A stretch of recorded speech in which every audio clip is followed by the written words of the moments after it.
Baik, bismillahirrahmanirrahim. Assalamualaikum warahmatullahi wabarakatuh. Salam sejahtera, Om Swastiastu, salam kebajikan. Salam karakter mahasiswa Universitas Brawijaya, kembali lagi di seri podcast dari Pusat Karakter dan Kebinekaan Universitas Brawijaya. Di samping saya ada Ibu Ulfah Muhayani PhD. Beliau adalah praktisi pendidikan dan juga dosen di Universitas Islam Malang, UIN Maliki Malang. Nah, pada kesempatan kali ini tema yang cukup menarik dan menjadi pembahasan kita semuanya adalah mengenai Bulan Pendidikan dan Hari Buruh. Pada tanggal 1 Mei kita peringati sebagai Hari Buruh, dan hari berikutnya di 2 Mei kita juga memperingati sebagai Hari Pendidikan. Apakah benar pendidikan bisa membebaskan kesengsaraan dan keterpurukan? Nanti akan kita bahas selengkapnya pada podcast Pusat Karakter dan Kebinekaan di Universitas Brawijaya. Ibu Ulfah, terkait konteks mengenai May Day dan Hari Buruh dan juga mengenai Hari Pendidikan yang berseling, biasanya ada harapan-harapan yang kemudian Ibu bisa sampaikan sebagai seorang dosen dan juga praktisi di bidang pendidikan. Bagaimana kemudian bisa mencetak generasi-generasi selanjutnya atau generasi-generasi masa depan untuk menyongsong menjadi Indonesia Emas 2035 di sektor pendidikan yang unggul dan juga sektor employee yang juga bisa berdaya saing global. Oke. Terima kasih ya Mas. Terima kasih. Saya diundang untuk podcast hari ini. Saya bilang, ini Mei ya. Jadi tanggal 1 kita peringati sebagai Hari Buruh, Labor Day, dan itu diperingati internasional ya. Kemudian yang kedua, the following days, ketika tanggal 1 kita libur, tanggal 2 saya harus datang ke upacara nih ke kampus karena itu Hari Pendidikan Nasional kita ya. Di dua hal yang kemudian kelihatannya terpisah tapi sebenarnya ada irisan-irisan yang kita bisa bahas hari ini. Yang pertama adalah May Day. 1 Mei itu kayaknya sakral banget ya. Dulu kalau kita lihat May Day, karena waktu kita diingatkan oleh peristiwa Mei ya, ada perubahan-perubahan sosial yang diinisiasi, yang digerakkan oleh buruh. Jadi kemudian ada dua hal nih ya. Jadi buruh dan pendidikan. Begini, kalau kita lihat secara ke belakang, saya mau membahasnya sejarah ya. Jadi supaya kita bisa melihat berhubungannya ini ya, pendidikan ini. Jadi sebenarnya di zaman kita semua tahu kita dijajah oleh Belanda, dan pada waktu itu Belanda ketika datang ke Indonesia itu awalnya memang kongsi dagang gitu ya. Mereka ingin melakukan perdagangan dan mereka membutuhkan banyak sumber daya, bukan sumber daya manusia dalam artian bukan secara pemikir atau sejenisnya, tapi lebih pada mereka butuh tenaga kasar ya, istilah kuli lah, labor gitu ya, yang menjalankan bisnis mereka. Itu pertama kali. Kemudian 1904 itu ada namanya Perserikatan Buruh, karena di mana bukan Perserikatan Buruh ya, ada undang-undang buruh atau peraturan tentang buruh yang disebutkan bahwa buruh itu termasuk satu orang pekerja kuli, kemudian di pertanian, kemudian pekerja pemerintah gitu ya. Kalau di sini kan PNS, kalau dulu buruh gitu dulu. Kemudian terus orang-orang yang dulu ketika Belanda kesini membangun infrastruktur seperti kereta api, itu ada pekerja-pekerja kereta api. Nah, mostly mereka tidak hanya sekedar buruh sebenarnya, tapi ketika mereka mengalami ketidakadilan yang dilakukan oleh pemerintah kolonial Belanda saat itu, mereka mengajukan protes yang itu awalnya diinisiasi oleh pekerja atau buruh yang ada di perusahaan perkereta apian. Jadi kalau Kornel lihat tuh mereka punya sejarah yang panjang, tidak hanya itu ya. Terus kemudian sebenarnya apakah kemudian misalnya Belanda atau sebelumnya misalnya VOC, mereka lebih punya perspektif mengenai buruh atau lebih ke slavery? Karena Barat lebih kepada itu kalau kita sebelum lebih ke slavery sebenarnya, tapi kemudian ada undang-undang. Jadi masih belum yang settle seperti sekarang undang-undangnya ada hak pekerja, terus hak majikannya, kita bilang majikan atau pemberi pekerja itu kita atur secara jelas di undang-undang. Nah dulu ya udah kalau saya pekerja ya dapat upah gitu, tapi seringkali mereka tidak punya ikatan seperti kalau sekarang kan tanda tangan kontrak kerja. Betul. Gitu ya, mereka tidak punya itu, jadi mereka tidak terlindungi secara hukum. Jadi semena-mena mau diberhentikan kapan saja, kemudian mau tidak dapat gaji sesuai dengan standar. Kalau sekarang kan ada minimum regional atau segala macam yang itu harus ditaati oleh semua majikan atau pemberi kerja atau perusahaan. Kalau dulu enggak. Nah itulah, tapi kemudian dari sana kita bisa melihat bahwa sejatinya kalau saya melihat benang merahnya dengan pendidikan, mereka juga melakukan advokasi perubahan-perubahan sosial. Ya di the following years, tahun-tahun selanjutnya itu buruh dan para pekerja, kalau kita bilang buruh atau pekerja, itu juga salah satu support atau amunisi ketika mereka harus melawan penjajahan Belanda. Gitu 1940-an dan sebagainya. Ya sebelum itu ya mereka juga mereka juga salah satu amunisi yang bisa memberikan perlawanan terhadap Belanda dengan cara mereka. Jadi artinya ketika ada Ki Hajar Dewantara mendirikan sekolah dengan harapan bahwa sekolah adalah salah satu cara supaya orang pribumi, orang Indonesia, kita belum ngomong Indonesia, orang pribumi itu berpendidikan dan dia bisa melawan penjajahan dengan kepandaian mereka. Nah sebenarnya buruh juga melakukan perlawanan itu gitu loh. Kita bukannya maksudnya.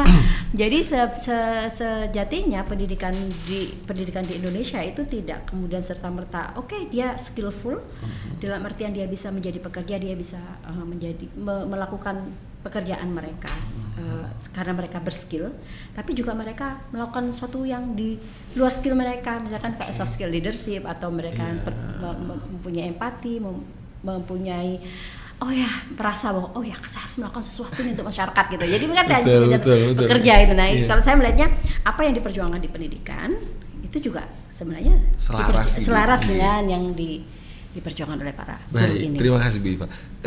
Kalau dari perspektif sebagai praktisi pendidikan, dosen ataupun guru, dulu kan kami pernah mengalami ada akta 4, ada akta sekarang PPG betul. Nah, jenjang pendidikan yang ada di Indonesia wajib belajar 9 tahun begitu ya. Kalau misalnya ada sekolah menengah atas, kemudian pemerintah juga punya SMK, sekolah menengah kejuruan, ada tata boga, ada technical dan sebagainya. Apakah nanti dari perspektif Ibu nih, apakah muaranya mencetak pemimpin atau hanya sekedar mencetak employee yang misalnya dengan berjalannya industrialisasi di Indonesia, mereka ada di situ mengisi sektor-sektor itu? Jadi kalau kita dari perspektif sosiologi kita ada masa di mana kita ada perubahan-perubahan sosial. Betul. Yaitu kemudian dunia modern itu membuat kita dunia modern membuat kita itu ada buruh, ada profesional, kemudian ada pengotakan itu. Iya, itu sekarang sudah 4.0 atau 5.0. Iya, makanya itu perubahan itu kan kita lihatnya kalau SMK dulu kan begitu ya, kita SMA, SMK, kalau SMA nanti kuliah. Betul. Nanti kalau SMK dia bekerja di pabrik-pabrik, kita perusahaan sekitarnya itu saja. Itu sangat kurikulum kita akan terbagi seperti itu. Dikotominya jelas. Iya, dikotominya jelas. Jadi kalau kita mau jadi guru SPG, SGO atau PGA gitu ya. Kemudian kalau nanti misalnya perawat, ada sekolah perawat. Kalau dulu saya ingat menghafalkan beberapa nama sekolah kejuruan ya, sekolah perawat kejuruan, sekolah kejuruan perawatan gitu ya, sekolah guru olahraga itu sejak mereka lulus SMP. Nah, kemudian ada perubahan-perubahan termasuk perubahan di dunia internasional. Nah, saat ini itu kita kan saat ini kurikulum seluruh dunia itu harus berdasarkan pada SDGs namanya, Sustainable Development Goals. gitu. Kita bagaimana negara itu meramu kurikulumnya supaya mereka ada menuju sustainable development goals. Tadi mulai ada free from hunger, dari lepas dari kelaparan, gitu, end of poverty, terus kemudian education for all, gitu ya, environment, kayak kesehatan, gitu ya. Itu menjadi mainstream di kurikulum, harus menjadi mainstream. Nah, tergantung sekarang negaranya nih mau merespon itu secara cepat apa enggak. Nah, sekarang itu anak-anak, kalau saya ngajar di Fakultas Ilmu Tarbiyah dan Keguruan di UIN Malang itu, kita melihat bahwa ada perubahan itu. Jadi mengajarkan anak-anak SD sekalipun atau early childhood, itu dulu early childhood ya sudah TK aja lu nggak bisa ngapa-ngapain. Sekarang enggak, early childhood itu menjadi satu pilar pendidikan yang terpenting di dalam kurikulum besar kita. Bahkan ada semacam kasihnya di Kementerian Kebudayaan, pendidikan PAUD, betul. Pendidikan anak usia dini itu menjadi penting karena tadi Sustainable Development Goal. Jadi pendidikan dimulai di anak usia dini. Tadi itu sangat the gold eranya, the golden eranya, the gold periodnya ya itu. Nah itu, sekarang kalau kita memberi pembelajaran terhadap calon guru itu segala macam sekarang udah anak-anak di tingkat level primary atau di SD itu sudah project based learning gitu ya, atau outcome based learning. Jadi mereka sudah dayin project. Mereka tidak hanya sekedar I know how to saya tahu ini air. Tapi bagaimana kita merawat air ini supaya dinikmati air bersih gitu ya. Ini supaya kita menjaga lingkungan kita bisa menampung air sehingga masa depan kita tidak kekurangan air misalkan gitu.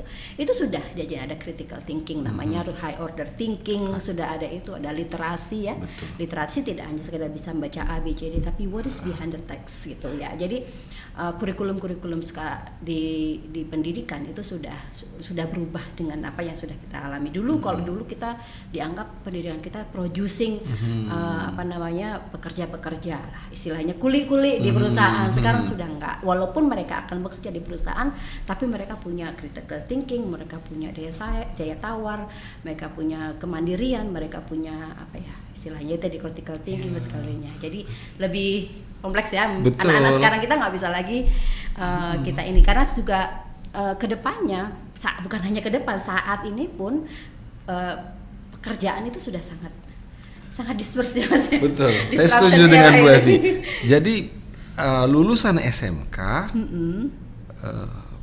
dengan upaya pemerintah untuk memberikan pendidikan yang maksimal tadi ya, sudah tidak lagi hanya kognitif tapi sudah psikomotorik, apalagi tadi Ibu menyampaikan high order thinking, sudah create something. Berarti employee itu tidak labor ya Bu ya? Bukan sebenarnya. Tapi tidak buruh. Apakah misalnya dengan stigma employee ada labor atau buruh-buruh di pabrik Sritek, di pabrik ini ya mereka underdeveloped, kan kita tidak boleh mengatakan seperti itu karena upaya pemerintah sudah membekali dengan high order thinking. Itu kan buat-buatannya dunia modern. Modern era itu membuat kita itu seperti itu kan gitu. Karena memang akhirnya ketika orang masih di pabrik-pabrik misalkan ya, kayak Sritek gitu. Saya nggak tahu seperti apa pabrik itu dikelola atau seperti apa peralatan teknologi dan sebagainya. Yang jelas mereka masih mass production ya, masih bukan mass production, mempekerjakan banyak orang gitu ya. Tidak lagi menggunakan belum menggunakan teknologi digital seperti beberapa pabrik tekstil di Cina atau yang kita lihat di TikTok atau di Instagram itu ya. Itu tadi, jadi masih menempatkan pekerja itu dia tidak setara dengan, memang tidak setara, cuma kalau gini saya mau memberi isyarat begini. Sekarang tuh banyak nih di TikTok ya atau di Instagram itu banyak para pemberi kerja itu mengeluhkan Gen Z. Oke. Ya itu kayak problem kita semuanya sebenarnya sebagai millennials ya. Perspektif kita ini kan yang pemilik modal yang lama itu kan kita memang orang lama nih. Betul. Orang yang desainkan modern, dunia modern lah ya, bukan posmo, bukan segala, masih dunia modern. Nah kalau lu di pekerja, lu nggak boleh setara nih. Oke. You don't have right to say something in front of your boss. Ya, sedangkan anak Gen Z enggak. Betul, karena kurikulumnya udah begitu gitu. Oke, saya punya skill kok. Saya datang ke perusahaan Anda nggak tangan kosong. You need me, Okay. gitu. I need your money, but you need me too, gitu loh. Jadi kamu butuh saya juga, gitu loh. Nah itu yang tidak dipahami. Jadi generational gap ini kemudian membawa banyak tidak terkomunikasi secara baik. Gen Z misalkan, lu baru gajian 3 juta udah nonton konser misalkan. Betul. Ya dikit-dikit mental health issue. Ya memang begitu. Kurikulum kita membuat mereka, mereka emang kreatif, mereka punya skill. Beda ya, compare to grandmother mereka ya, bukan lagi mothernya, tapi grandma mereka. Nggak bisa, sedangkan yang mempekerjakan mereka seringkali masih di era grandmothernya. Di era boomers Bu ya. Iya boomersnya, nah perspektif boomers taruh di Gen Z nggak ketemu. Ada beberapa misalnya gini, Gen Z mengeluhkan di TikTok bahwasanya atasannya tidak say thank you dengan pekerjaan mereka. Exactly. Hanya karena say thank you dia sudah mengumbar bahwasanya ini tidak humanity dan sebagainya. Iya, tadi. Padahal itu biasa.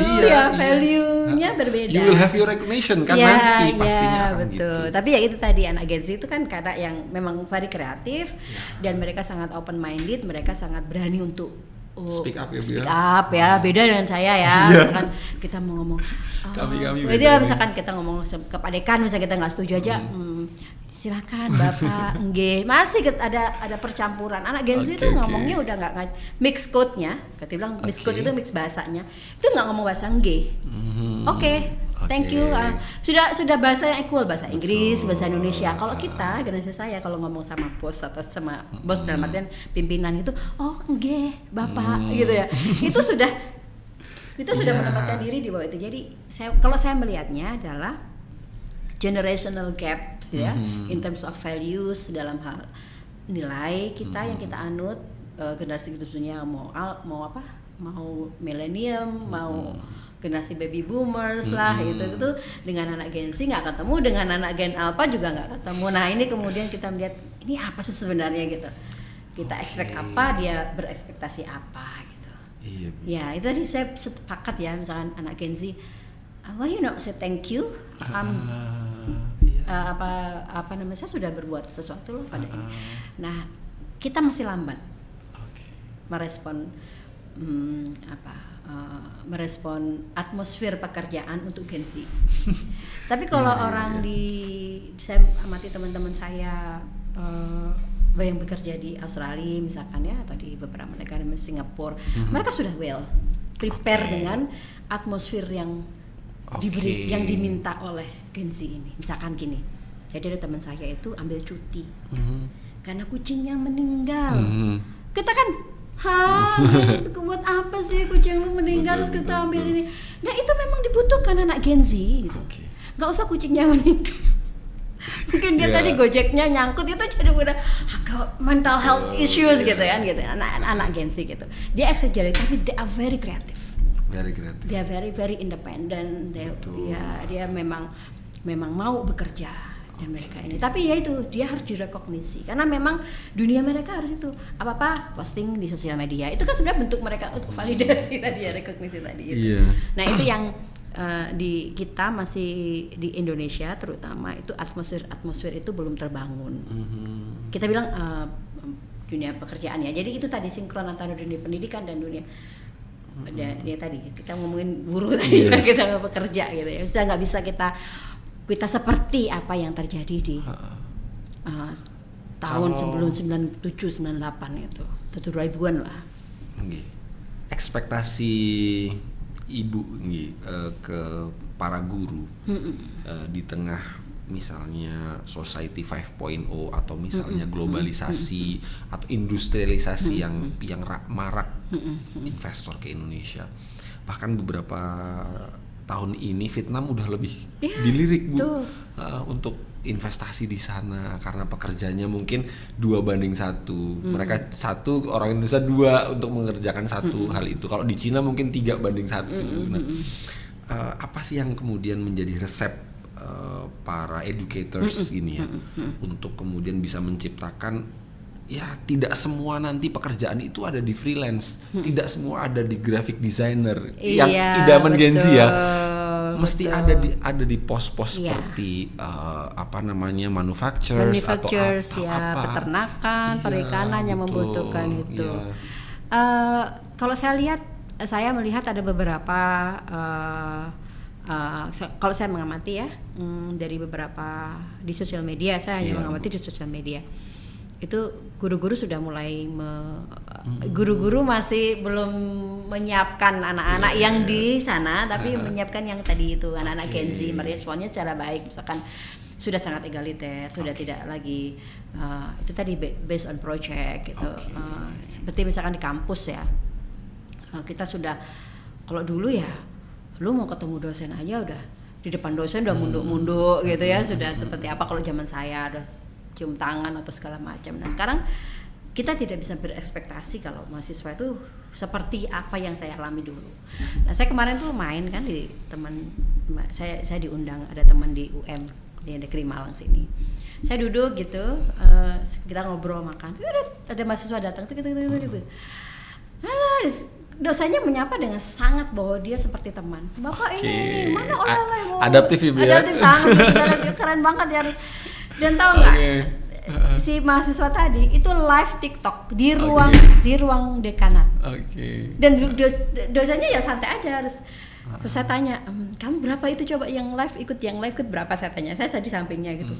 Sebentar Bu, ini nanti banyak Bu. Ya dia melihat bahwa dia akan menjadi sumber informasi. Jadi yang ikut live dia tanya, ada Pak itu nggak? Ada gitu. Saya minta tanda tangan. Jadi dia bisa membaca bahwa itu peluang anak-anak sebegitu kreatifnya. Bayangkan di depan jenengan ya, di depan Kaprodi, di depan dekan, dia live TikTok. Fun fact Bu, betul itu. Bahkan kami ada hashtag di X itu mengenai UB apa gitu ya, UB kreatif atau UB assignment. Dosen ini tugas UASnya apa ya? Itu kakak ting itu udah posting Bu, berikut attachmentnya. Betul. Jadi mereka nggak usah perlu lagi untuk belajar. Iya. Gila nggak sih? Sedemikian kreatifnya. Jadi gini Mas, kalau saya melihat memang kita masih butuh orang-orang yang misalkan di sektor manufacturers itu memang sudah ada. Kalau saya melihatnya sih sudah ada beberapa yang supply kesananya kan. Sekarang kita lihat sulit ya mencari pekerja. Betul yang mau ya. Iya yang mau. Nah ya mungkin saatnya bukan anak-anak ini yang beradaptasi kepada industri, tapi industri beradaptasi pada mereka, yang artinya dia sudah mulai menggunakan teknologi-teknologi yang memang adapt untuk anak-anak Gen Z gitu lah. Jadi kalau kemudian sektor-sektor misalkan perikanan aja misalnya ya, saya melihatnya mereka tetap melakukan yang manual, tapi mereka sudah sambil posting di sosial media, sudah sambil live jualan telur itu ya di tempatnya ayam gitu. Betul. Jadi mereka sudah itu. Jadi saya pikir ya memang ini perubahan sosial yang dunia pendidikan harus segera meresponnya, terutama ya dunia pendidikan harus segera meresponnya secara cepat, termasuk AI. Oke, sekarang kita mau apa? Jurnal kita yang kita tulis dengan susah payah, tergantikan dengan AI. Betul. Iya. Dia lebih tapi bagaimana kita sendiri sebagai pendidik dan juga terutama Fakultas of Education itu sudah harus membuka diri, sudah harus lebih inklusif, ya sudah lebih inklusif kalau saya bilang, melihat diversity, melihat student need itu sudah harus, kalau enggak mereka akan ditinggalkan.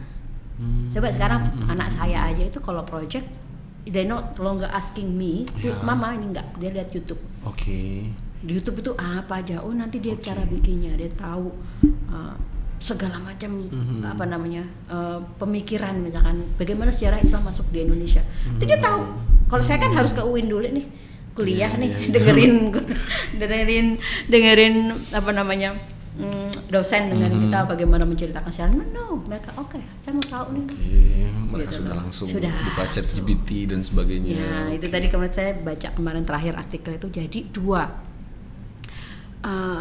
pekerjaan yang sebentar lagi hilang, nanti di depannya hilang. Tahu nggak apa? Apa itu? 1 dokter. 2 guru. Kan kita sudah harus merefleksi diri nih. Kalau sudah ada prediksi bahwa kemudian guru menjadi profesi yang kedepannya universitas itu Tapi saya nggak tahu kalau di Indonesia mungkin masih. Peran guru dihadapkan the futures of artificial intelligence. Aduh, semakin tipis peran guru. Tapi betul. Tapi kita tadi kalau saya ditanya terus gimana Bu kita guru itu, ada beberapa aspek yang kemudian tidak bisa dicakup di artificial AI misalkan atau YouTube. Itu satu. Pendidikan karakter seperti ini, pendidikan karakter, terus nilai itu yang tidak bisa diberikan di virtue. Walaupun mereka belajar nilai dari sosial media, tapi kan sosial media itu kan punya nilai yang mereka sepakati secara sangat beragam. Kadang kalau kita ada satu posting begini pasti ada kontroversi, artinya berbagai macam nilai. Sedangkan kita harus mengajarkan nilai pada anak-anak kita, nilai apa nih yang universal, yang diterima. Universal dalam artian tidak hanya diterima oleh semua negara, tapi di dunia maya dan di dunia ini. Kayak misalkan sekedar jempol, sekedar itu bernilai kan bagi anak-anak kita itu. Postinganku nggak dilihat nih, storyku nggak dilihat nih, itu udah nilai bagi mereka. Ya, itu yang kemudian dunia pendidikan, terutama pusat pendidikan karakter atau kebinekaan segala macam itu penting sekali tugas berat ya, memberikan hal-hal seperti itu supaya anak-anak juga mereka punya akar. Betul. Ya, mereka tahu I'm Indonesian. Sekarang kan anak-anak nggak tahu nih rawon itu yang apa. Nggak tahu keluk. Iya, nggak tahu ini apa nasi. Mereka udah taunya apa kalau ke Lawson atau ke ordinary foodnya mereka nggak tahu. Ini bentuknya ayam tuh kayak apa gitu. Jadi kayak sekarang orang kalau saya lihat cenderung ibu-ibu ya, terutama ibu tuh ngajarin anak real food. Telur ya telur bentuknya. Gitu. Ayam ya ayam, potong ayam. Gitu ya. Daging ya daging, sayur ya sayur. Sekarang kan kita udah nggak tahu nih. Sayurnya dibungkus. Ke Lawson itu kita nggak lihat ini sudah frozen, sudah bentuk chicken nugget gitu ya gitu. Atau bahkan yang jagung udah campur kacang yang sudah dipotong-potong jadi sudah frozen gitu. Tinggal rebus. Ya real foodnya. Nah sekarang real kalau saya di rumah itu ya saya berusaha untuk makan real food. Kalau telur ya telur, mau digoreng, direbus. Kalau sayur, ini ada sayur, ini buah, ya potong buah, jangan di jus. Ibu, buah. Kalau misalnya ini daerah-daerah yang oleh pemerintah dijadikan KEK, misalnya kawasan ekonomi khusus, let's say Singosari. Kita tahu bahwasanya UMR di Malang Kota dengan Malang Kabupaten ini kan berbeda, lebih besar di Malang Kabupaten karena ada Otsuka, ada Mayora, bahkan di daerah Wagir itu. Kadang sektor pendidikan di Malang, di kabupaten, apalagi yang misalnya daerah yang kita nggak bisa bilang itu 3T ya, nggak terpencil juga, nggak terdalam juga. Deket banget itu, sama ini. Iya, itu masih belum merata. Dengan misalnya kita hadapkan dengan bertumbuh pesatnya industri yang ada di sekitaran itu. Iya. Saya membaca kemarin terakhir itu ya di Instagram yang itu. Betul. Jadi kayak kawasan Gresik sendiri. Mereka kan close to Surabaya tuh juga ya. Kemudian Pasuruan. Terus kemudian Malang Kabupaten ya. Kalau Jakarta itu Bekasinya. Iya, Bekasi. Kalau Bekasi udah oke ya. Saya lihat udah beberapa ini. Tapi tingkat pendidikannya saya masih kalau Gresik, orang Pasuruan sering ngomong kami kok kayak seperti tidak punya industri besar ya. Jadi industri besar itu ternyata tidak memberi dampak terhadap artian perubahan lingkungan yang baik. Kalau mungkin menyerap tenaga kerja iya, tapi mereka melihat kok sulit sekali ya mendapatkan sekolah yang bagus di Pasuruan. Misalkan sekolah international school. Kalau di sini kan ada Bina Bangsa, ada Karis, ada Sabilillah, ada yang sudah bagus lah, ada Tursina yang memang lembaga pendidikannya bagus. Di Pasuruan tuh kan sebenarnya kalau memang dekat dengan industri dan mereka PAD-nya banyak kan, seyogyanya pemerintah juga memikirkan supportnya ke situ. Tapi saya tidak tahu itu politisasi pemerintah daerah tapi apa saya tidak tahu, atau supaya begitu aja deh, supaya upah minimum regulernya segitu Betul. gitu ya. Jadi aspek politik yang saya belum bisa melihat itu Oke. sebagai ini, termasuk Malang Kabupaten. Malang Kabupaten kan luas banget. Luas Bu. PAD-nya juga banyak, tapi kita tidak melihat ada satu sekolah saja lah misalkan gitu ya. Yang unggul gitu ya. Saya takut nanti diprotes. Tapi Iya, saya betul, mau ngomong betul. itu nggak ada satupun. Betul. Itu kan harusnya menjadi indikator pemerintah daerah. Bagaimana dia, oke di Malang, di kota Malang ya, orang kenapa harus berbuat semua deh, dari Kabupaten Kediri, dari mana-mana harus kalau sekolah itu harus kenapa milih MAN 2 Jalan iya, Bandung itu aja betul. itu datang beribu-ribu, why? Iya. Gitu lah, kenapa gitu.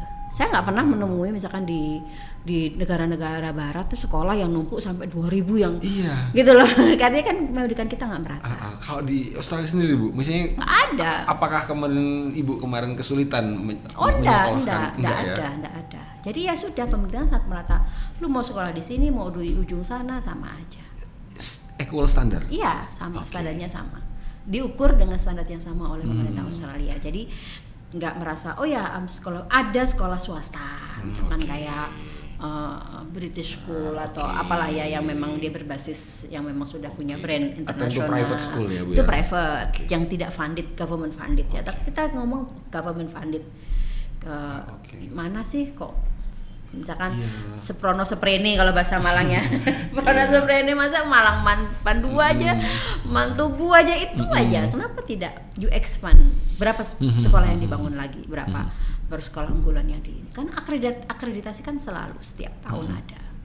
Oke. Why is not improving Iya. the number of school yang sekolah favorit gitu. Tapi mungkin akhirnya orang-orang sekarang cenderungnya orang tua menyekolahkan anaknya ke swasta, satu lebih inklusif ya in terms of itu, terus dia lebih adaptif terhadap perubahan-perubahan. Misalkan anaknya harus co-curricularnya lebih banyak gitu ya, terus anaknya aktivitas di luar sekolah itu sangat diakomodatir seluruh kebutuhan gitu. Jadi ya masih banyak sih kalau kita mau ngomong karena pendidikan itu sih dari early childhood to higher education. Ini Bu ya, karena saya tadi yang Ibu sampaikan, saya dari Gresik, saya punya teman sejawat yang sekarang ada di sektor manufacture. Secara orang Jawa bilang sudah jadi orang, meskipun bekerja di manufacture, tidak bisa dikatakan dia labor dengan yang stigma educationnya tertinggal atau tidak. Secara payroll bulanan juga oke. Kemudian yang tadi covering BPJS oke. Ketenaga kerjaan juga oke. Saya kira apa harapan Ibu untuk pemerintah, apakah kemudian bisa terus ditingkatkan seperti apanya, pendampingannya atau seperti apa? Ya, dengan undang-undang pekerja ya atau labor law itu sekarang itu melindungi buruh ya. Betul. Mulai dari bagaimana pemberian upah, jam kerja, cuti gitu ya, semuanya itu diproteksi terhadap kesehatan segala macam udah dilindungi, upah minimum reguler segala macam itu sudah harus dipenuhi. Tapi memang ada aja praktek-praktek, misalkan barusan kemarin kan pekerjanya ijazahnya ditahan gitu kan, memang iya, tapi kemudian pemerintah daerah segera turun tangan dan kemudian segera ditindak dan dilindungi lah ini. Artinya dalam hal itu ya, kalau kita mau ngomong baik juga belum baik juga karena banyak outsourcing juga, isu-isu outsourcing dan segala macam. Paling tidak kita tidak melihat 1 Mei dengan bakar ban. Itu sudah 5 tahun yang lalu ya, sudah tidak lagi ya. Bakar apa di depan pabriknya, itu sudah kelam lah. Kalau saya melihatnya adalah sekarang ada tantangan dengan dunia industri yang shifting industri tadi dengan digitalisasi itu, bagaimana memberikan perlindungan security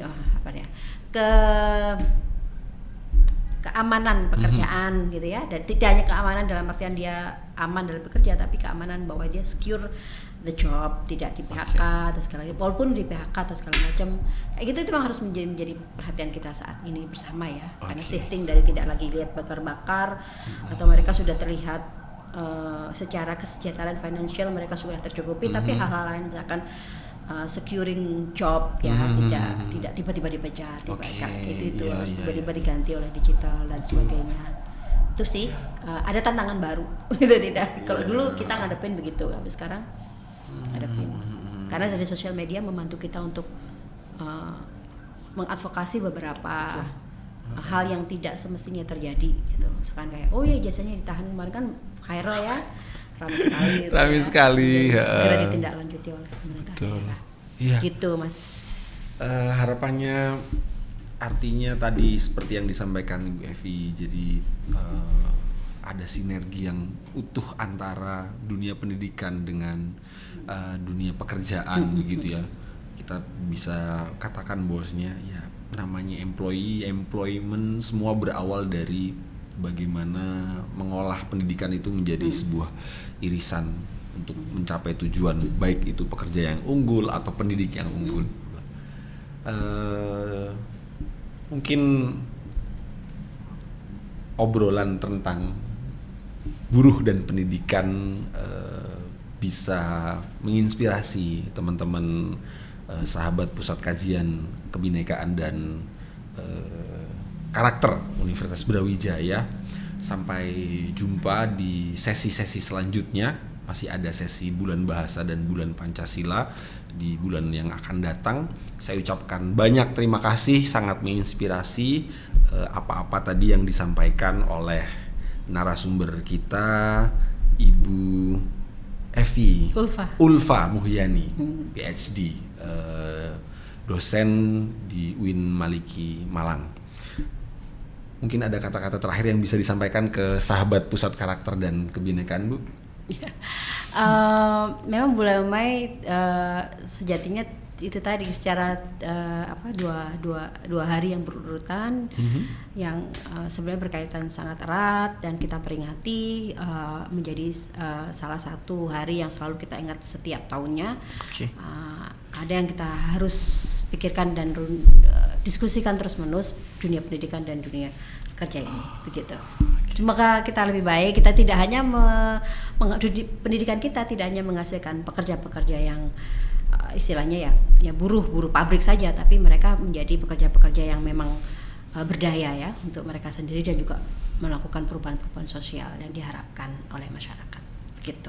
Ya, terima kasih Bu Ulfa Muhyani atas apa yang disampaikan, sangat inspirasi tadi ya tentang buruh dan pendidikan. Sampai jumpa di podcast selanjutnya. Wassalamualaikum warahmatullahi wabarakatuh. Waalaikumsalam warahmatullahi wabarakatuh.